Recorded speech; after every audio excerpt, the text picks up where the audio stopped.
나이스 샷! 역시 김 사장님이 제일 잘 치시네요. 회춘의 광기, 히든 카메라로 밝혀진 남편의 숨겨진 은밀한 취미. 나이스 샷! 와! 역시 김 사장님이 최고? 고마워요. 지연 씨. 지연이가 응원해주니 더 잘 쳐지네? 오늘 뭐 먹을까? 지연 씨가 정해요. 먹고 싶은 거 다 사줄 테니. 정말요? 역시 김 사장님 최고?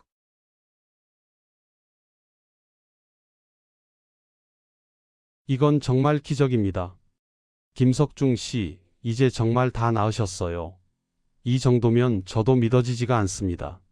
새로 개발된 전립선, 항암 추적 중입자 치료 기계를 이용한 덕분에 암세포가 거의 소멸 단계입니다.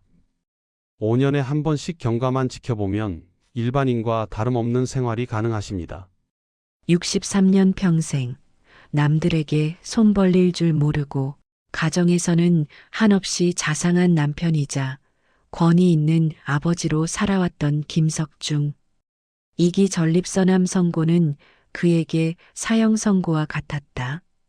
하지만 운명의 장난처럼 혹은 신의 은총처럼 그는 새로 개발된 암치료 기계와 추적 암치료제의 임상시험 대상자로 선정되었고 전립선 암 환자 대상 중입자 치료 기계를 이용한 덕분에 그 결과는 놀라웠다.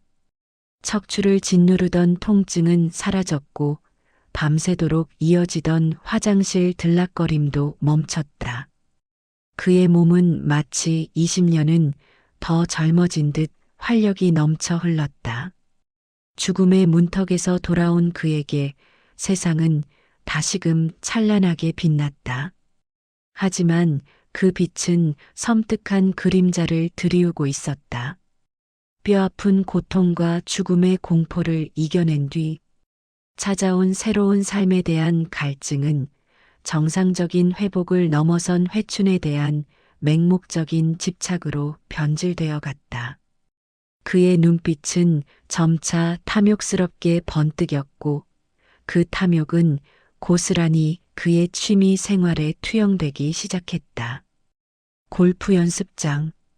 사장님 나이스 샷! 역시 김 사장님이 제일 잘 치시네요. 고마워. 지연 씨가 응원해주니까 오늘 더 잘 되네. 뭐 먹을까? 최양이 골라봐. 먹고 싶은 거. 다 사줄 테니.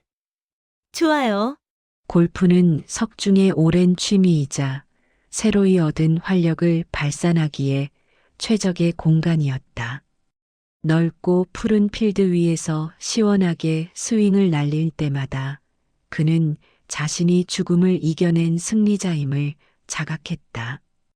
처음에는 단순히 건강을 되찾은 기쁨을 만끽하는 듯 했다. 그는 골프 연습장과 필드를 수시로 드나들었고 그의 비거리와 스윙 폼은 나날이 발전했다. 주변 사람들은 역시 김석중 사장님이라며 그의 열정을 칭송했다. 하지만 그 찬사는 어느 순간 골프 스킬을 가르쳐 준다는 명목으로 그는 어느 순간부터 점디 젊은 여자들과 어울리게 되는 시작이 되었다. 20대 초중반의 캐디, 연습장 아르바이트생, 혹은 골프 동호회라는 미명 아래 모인 풋내기 회원들. 그들도 처음에는 그저 아버지뻘 되는 어르신의 자상한 조언 정도로 받아들여졌다. 주변 골프인들이 말하길 석중 씨는 골프 잘 가르쳐 주는 자상한 아빠 같죠. 제가 젊었을 때 이런 데 오는 꿈도 못 꿨는데.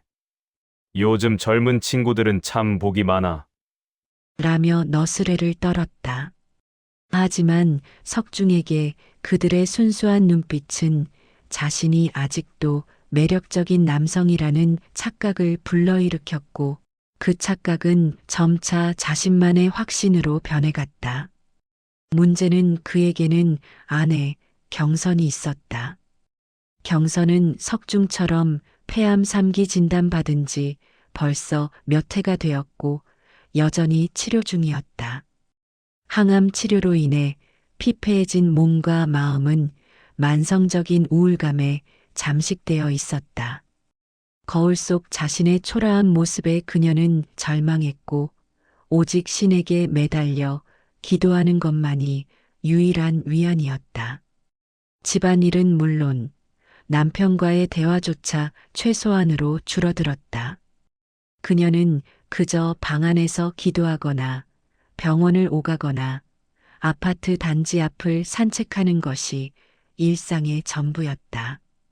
그런 경선에게 남편의 변화는 눈에 들어오지 않았다. 아니, 눈에 들어와도 믿으려 하지 않았다. 딸들이 엄마에게 슬며시 아빠 요즘 너무 과하게 다니시는 것 같아. 젊은 여자들과 너무 가깝게 지내는 것 같아 예전 같지 않고 좀 이상해. 라고 귀띔할 때마다 경선은 손사래를 쳤다. 무슨 소리니? 너희 아버지가 그럴 리가 없어. 전립선 암을 이겨내고 살아난 지 얼마 되지 않았고 건강 찾으려면 골프라도 열심히 치셔야지. 기운 없다고 방 안에만 있는 것보다 100번 낫다. 젊은 사람들이랑 어울리면 활력도 생기고 좋지.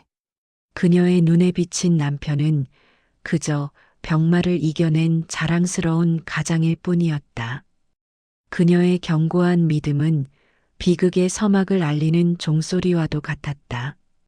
하지만 믿음만으로 모든 것을 가릴 수는 없었다. 석중의 행각은 점차 대담해졌고 아파트 담장을 넘어 빠르게 퍼져나가기 시작했다. 주말 골프 라운딩 후 굳이 집으로 돌아오지 않고 인근 고급 리조트나 오피스텔에서 젊은 여자와 함께 있는 모습이 목격되기 시작했다.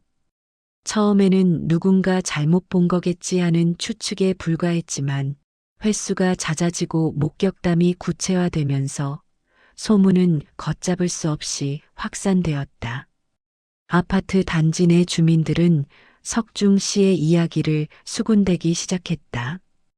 아니, 김 사장님 부인분 지금도 여전히 아프시다던데. 어떻게 저렇게 젊은 여자랑. 그 부인분 인품이 얼마나 좋으신데. 아니, 자상한 남편인 줄 알았더니 세상에 별일 다 있네. 회춘에 좋다는 약이라도 드셨나? 그들의 입에 오르내리는 석중 씨의 이름 앞에는 항상 뻔뻔하다, 비아그라 할배 같은 추잡한 형용사가 붙어 다녔다. 특히 아파트 경비 아저씨들은 석중 씨의 행적을 가장 잘 아는 사람들이었다. 차량 출입 기록, 심야 시간대 외부인 출입 기록, 그리고 그들의 눈으로 직접 목격한 수많은 현장들. 경비실에 모여 앉아 커피를 마시며 오가는 뒷담화 속에서 석중 씨의 은밀한 사생활은 이미 공공연한 비밀이 되어 있었다. 이거 사모님한테 말씀드려야 하는 거 아닌가 몰라. 라며 이웃 주민들은 죄책감과 안타까움에 한숨을 쉬었다. 딸들과 며느리는 소문의 확산에 가장 먼저 몸서리쳤다. 그들의 친구들, 지인들 사이에서조차 아버지의 부도덕한 행실이 회자되기 시작한 것이다. 더 이상 침묵할 수 없었다. 어머니의 진료, 치료 덕에 병원 출입도 잦은 와중에 아버지의 행실이 그녀의 병을 더욱 악화시킬까 두려웠지만 이대로 놔두는 것은 더 큰 죄악이라는 확신이 들었다. 결국 큰딸이 용기를 내어 경비 아저씨에게 직접 물었다. 아저씨, 요즘 혹시 저희 아버지에 대한 무슨 안 좋은 소문 같은 거 있나요? 경비 아저씨는 한숨을 쉬며 차마 입을 떼지 못했다. 하지만 딸의 간절한 눈빛을 외면할 수 없었다. 그는 그동안 자신이 보고 들었던 모든 것을 담담하게 털어놓았다. 석중 씨가 대학교 새내기뻘 되는 여자와 입맞춤을 하고 심지어는 그 여자를 그녀의 오피스텔에 데려다 주기까지 하는 모습들을. 딸의 얼굴은 하얗게 질렸다. 확신이 섰다. 딸들과 며느리는 이제 어머니에게 이 사실을 알려야만 했다. 하지만 폐암 말기 환자인 어머니에게 이 엄청난 배신의 사실을 어떻게 전해야 할까? 고심 끝에 그들은 직접적인 증거를 확보하기로 했다. 혹시 모를 아버지의 부인과 거짓말을 원천 봉쇄하기 위해서였다. 그들은 석중 씨의 차에 그리고 그가 즐겨 찾던 골프장 근처 카페의 특정 좌석 아래에 아주 작고 정교한 카메라를 설치했다.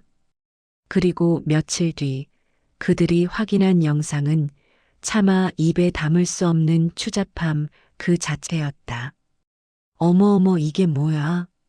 설마 난 그래도 사람들의 소문이 아니길 바랬는데. 우리 아빠가 정말 맞네. 헉! 카메라 안 영상 속 석중은 골프 연습을 핑계로 젊은 여자들과 몸을 밀착시키고 골프 연습장 안에서도 은밀하게 스킨십을 나누는 것은 기본이었다.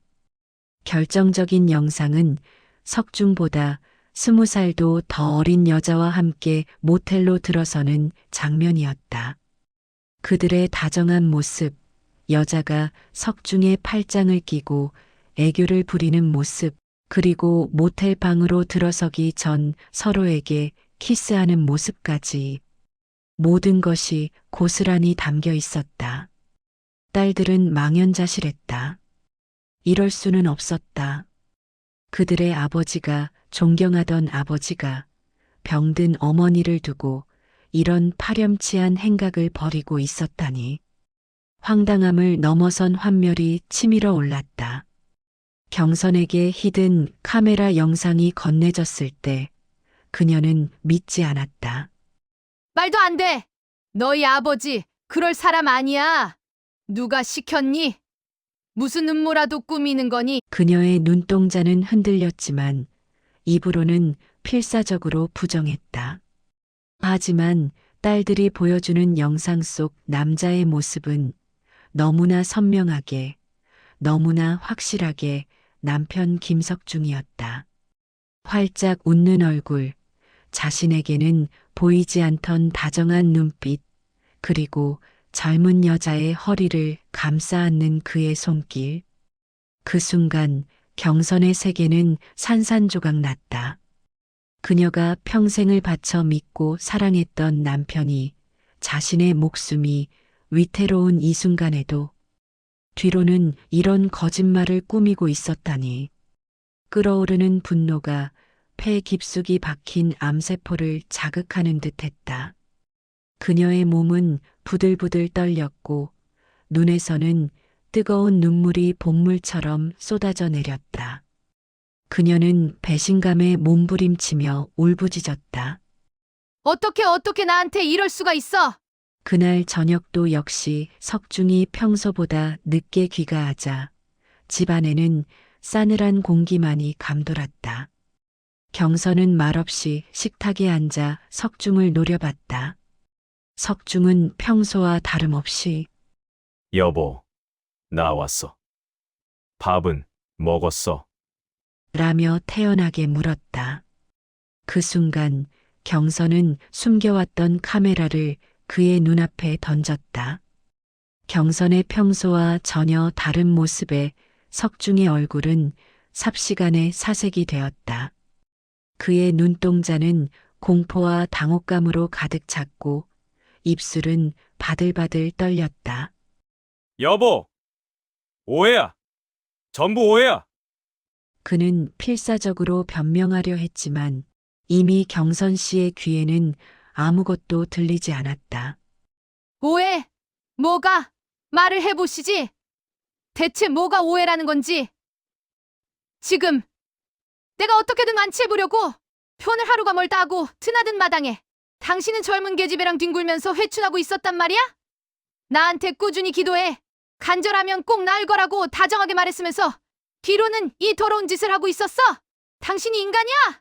경선의 목소리는 갈라졌고 그녀의 눈은 분노로 이글거렸다. 석중은 무릎을 꿇고 애원하기 시작했다. 여보, 미안해. 정말 미안해. 한 번만 용서해줘.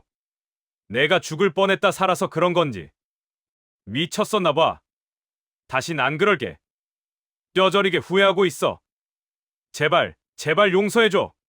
그의 목소리는 울먹였고 그의 눈에서는 거짓된 눈물이 흘러내렸다.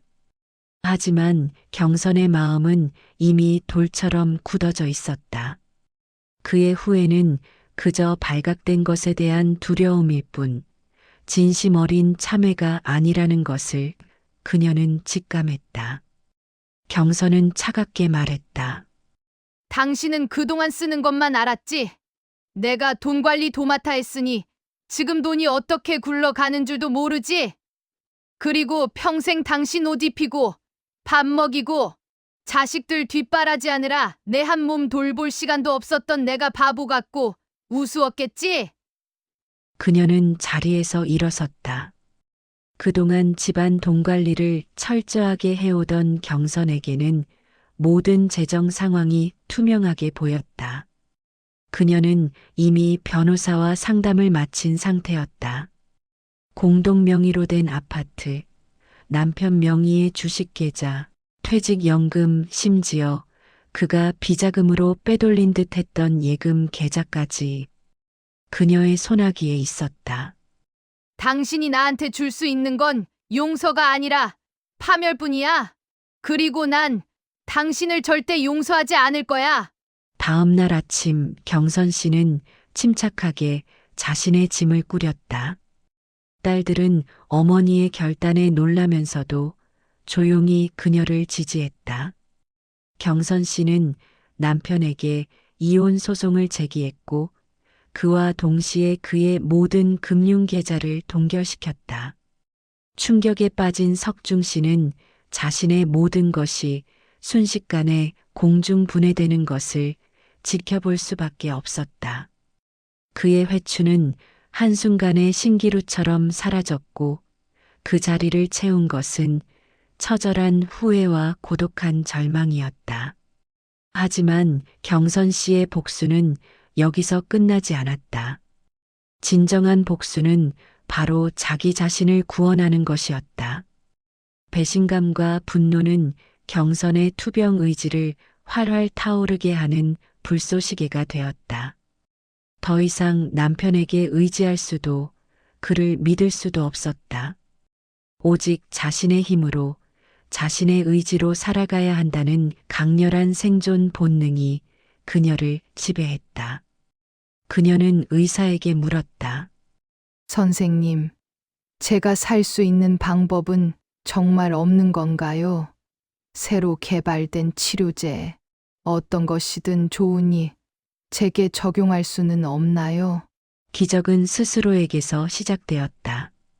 그토록 임상실험 대상자가 되는 걸 거부했던 경선은 문득 남편이 완치되었던 바로 그 추적. 중입자 암치료 기계가 생각났다. 경선은 이제부터라도 그 치료제의 임상시험에 적극적으로 참여하겠다고 자원했다. 폐암 3기였던 그녀에게는 이미 희망의 빛이 거의 꺼진 상태였다. 하지만 그녀는 죽음의 그림자에 갇히는 것을 거부했다. 살아야 했다. 복수하기 위해서가 아니라 자신을 배신한 자의 눈앞에서 당당하게 살아남아 새로운 삶을 보여주기 위해서 그녀는 이전보다 더욱 적극적으로 치료에 임했다. 매일 아침 일찍 일어나 산책을 하고 식단을 철저히 관리했다. 항암 치료의 부작용으로 끝없는 우울감 시달리면서도 그녀는 한 번도 포기하지 않았다. 살아야 한다. 저 인간에게 나의 마지막은 비참한 패배가 아니라 찬란한 승리여야 한다는 굳은 결심이 그녀를 지탱했다. 그리고 몇 년 뒤 담당 의사는 놀라운 표정으로 그녀의 검사 결과를 확인했다. 박경선님, 정말 기적입니다. 암세포가 거의 보이지 않아요. 그림자만 남았다고 해도 과언이 아닐 정도로요. 이제 5년에 한 번 경과만 지켜보면 될 것 같습니다. 건강한 사람들과 다름없는 몸 상태세요. 그 순간 경선의 눈에서는 기쁨의 눈물이 흘러내렸다. 이것이야말로 진정한 승리였다. 육체적인 암세포뿐 아니라 마음속에 깊이 박혔던 배신감과 우울증이라는 암세포까지도 모두 치료받은 느낌이었다. 그녀는 이혼 절차를 마무리하고 모든 재산을 깔끔하게 정리했다. 석중은 빈털터리가 되어 아파트 구석방에서 초라하게 지내야 했다. 그가 젊은 여자들에게 펑펑 썼던 돈들은 결국 자신의 노후를 갉아먹는 칼날이 되어 돌아왔다. 그의 자식들마저도 그를 외면했다. 그의 주변에는 더 이상 아무도 없었다. 경선은 여행 가방을 꾸렸다. 그리고 가장 친한 대학 동창들에게 연락했다. 우리 꿈만 꿨던 세계 일주. 이제 떠나볼까? 친구들은 그녀의 달라진 모습에 깜짝 놀랐다. 병약하고 우울했던 경선은 사라지고 눈빛이 생기로 가득 찬 당당하고 활기 넘치는 여성이 그들 앞에 서 있었다. 그들은 함께 비행기에 몸을 실었다. 로마의 콜로세움에서 역사의 숨결을 느끼고 파리의 에펠탑 아래에서 와인을 마시며 웃음꽃을 피웠다. 산토리니의 푸른 바다를 바라보며 새로운 사랑을 꿈꾸기도 하고 아프리카의 광활한 초원에서 야생의 생명력을 느꼈다. 경선은 새로운 세상에서 새로운 자신을 발견했다. 그녀는 더 이상 누군가의 아내나 어머니가 아니라 그저 박경선이라는 이름의 한 인간으로서 온전한 자유와 행복을 만끽했다.